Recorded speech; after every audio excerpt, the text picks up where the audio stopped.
اعوذ باللہ من الشیطان اللعین الرجیم بسم اللہ الرحمن الرحیم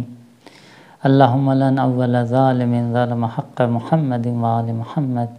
وآخر تابع لہ علی ذالک۔ ناظرین، 9 ربیع الاول جو کہ خوشی کی تاریخ ہے اور دشمنان اہل بیت علیہ السلام کے ہلاکت کی تاریخ ہے،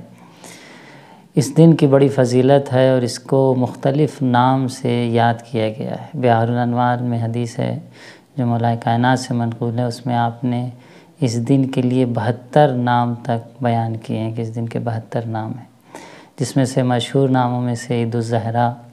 یا غدیر ثانی یا عید شجاع وغیرہ اس دن کے نام میں آیا ہے۔ قابل غور ہے کہ ہم اس دن خوشی مناتے ہیں اور اس دن کے مختلف نام ہیں۔ انہی ناموں میں سے ایک نام یوم رفع القلم ہے، یعنی ایک ایسا دن جس دن رفع قلم ہوا ہے، یعنی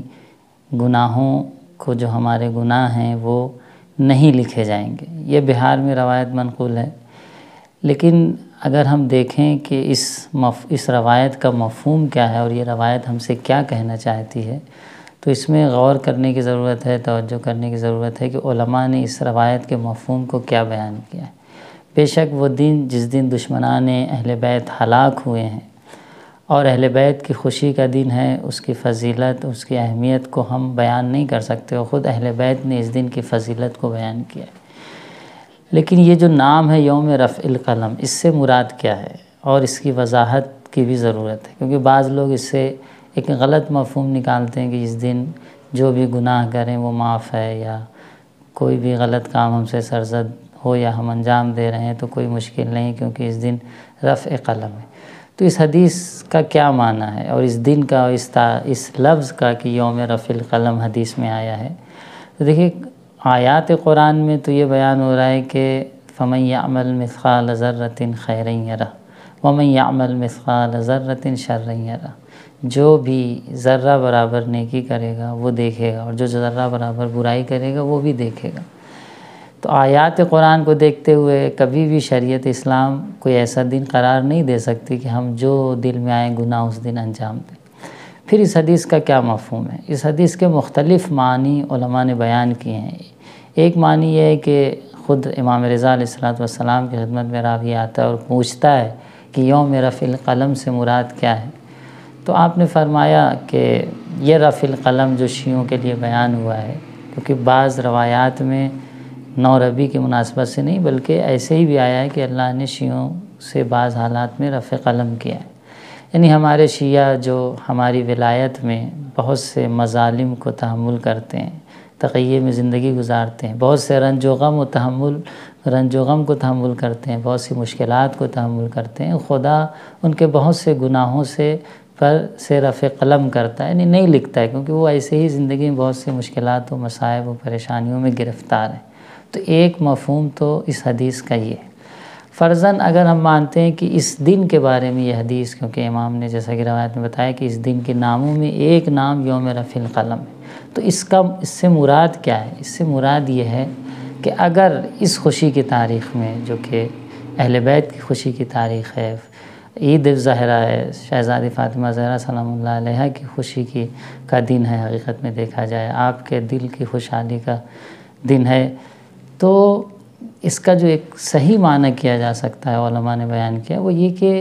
اگر خدا نخواستہ ہم سے کوئی غلطی ہے، کوئی گناہ، کیونکہ خوشی کا دن ہے اور خوشی میں انسان سے گناہ زیادہ سرزد ہوتا ہے، غم میں، اندوہ میں انسان اتنا گناہ نہیں کرتا جتنا خوشی کی تاریخوں میں، جیسے ہماری شادیوں میں، محفلوں میں، یا جب ہم خوش ہوتے ہیں تو چہ بسا بعض ایسے اعمال انجام دیتے ہیں جو شریعت اجازت نہیں دیتی۔ تو اگر ان خوشی کے ایام میں اور اس تاریخ میں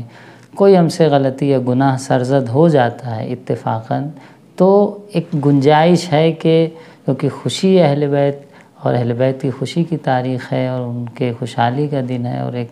اس دن اہل بیت کی خوشی کے ایام کہے گئے ہیں، تو خدا اس حوالے سے ممکن ہمارے اوپر ایک لطف کرے اور ہمارے گناہ کو نظر انداز کرے اگر اتفاقاً ہو جا رہا ہے۔ اس کا مطلب ہرگز یہ نہیں ہے کہ ہم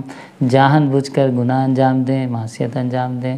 اور اس کے بعد یہ کہیں کہ آج تو یوم رفع القلم ہے، ایسا ہرگز روایات میں مراد نہیں ہے۔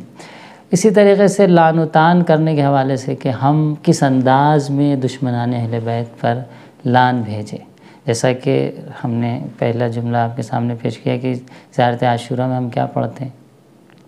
اللہم لن اول ظالم ظلم حق محمد وآل محمد، پروردگار سب سے پہلے وہ ظالم پر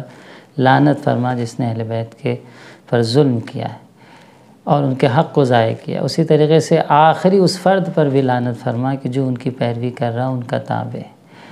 تو خود آیات و روایات میں ہم جب لعن کا انداز دیکھتے ہیں تو وہی نفرین ہے، وہی لفظ لعنت ہے، ملعون یا لعنت ہو یا لعنت اللہ، اس طرح کے الفاظ ہمیں ملتے ہیں۔ جبکہ ہم نے دیکھا ہے کہ بہت سے افراد لعن کرنے کے سلسلے میں زبان پر ایسے الفاظ جاری کرتے ہیں کہ جو ایک مومن کے لیے زیبا نہیں۔ یقیناً جو دشمنان اہل بیت ہیں ان کی پستی اور ان کا جو رتبہ ہے کہیں اس سے زیادہ پست ہے کہ ہم اس کو اپنی زبان پر بیان کر سکیں، یعنی ہم گالی بھی دیتے ہیں جس انداز میں بھی تو وہ اس سے کہیں زیادہ پست ہیں، وہ اس سے کہیں زیادہ گرے ہوئے ہیں۔ لیکن ایک مومن کے لیے کب یہ زیبا دیتا ہے کہ ایسے رقیق نازیبا الفاظ اپنی زبان پہ جاری کرے جو ایک مومن کے لیے شایان نشان اور شائستہ نہیں۔ اسلام اس حوالے سے آپ کو نہیں منع کرتا کہ آپ گالی نہیں دے سکتے، کہ خدا نخواستہ وہ گالی دینا ان کے مقام اتنا پست نہیں، ان کا مقام اس سے بھی کہیں پست ہے اور ہم بیان بھی نہیں کر سکتے۔ لیکن مومن کی زبان پر ایسے الفاظ کا جاری ہونا خود یہ اہل بیت پسند نہیں کر سکتے، خدا و رسول پسند نہیں کرتے، اہل بیت نہیں پسند کرتے۔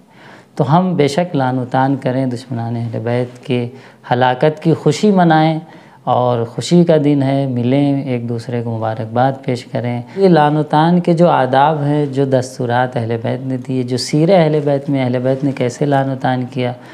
کوئی بھی ایسے الفاظ کا استعمال نہیں کیا جو ان کی شان کے خلاف ہو۔ تو ہم جو محب اہل بیت ہیں کوشش کریں کہ کبھی بھی ایسے الفاظ کے ذریعے، ایسی رقیق چیزوں کے ذریعے جو مومن کے لیے، اور فتاوی مراجع بھی یہی ہیں کہ ایسے الفاظ جو مومن کے لیے زبان نہیں دیتا اور عرف میں اس کا ذکر کرنا قبیح، ایسے الفاظ کا زبان پہ لانا جائز نہیں۔ وہ کس کے لیے لا رہے ہیں، ہو سکتا ہے وہ اس سے کہیں زیادہ پست ہو، لیکن ایک مومن کے لیے یہ سزاوار نہیں ہے، اور اس لیے مراجع بھی اجازت نہیں دیتے ہیں۔ یہ خوشی کی تاریخ ہے، آپ سب کو پھر سے بہت بہت مبارک ہو۔ اہل بیت کی خوشی ہے، ہم ہمیشہ خوشی منائیں، لیکن ضوابط کا خیال رکھیں۔ السلام علیکم ورحمۃ اللہ وبرکاتہ۔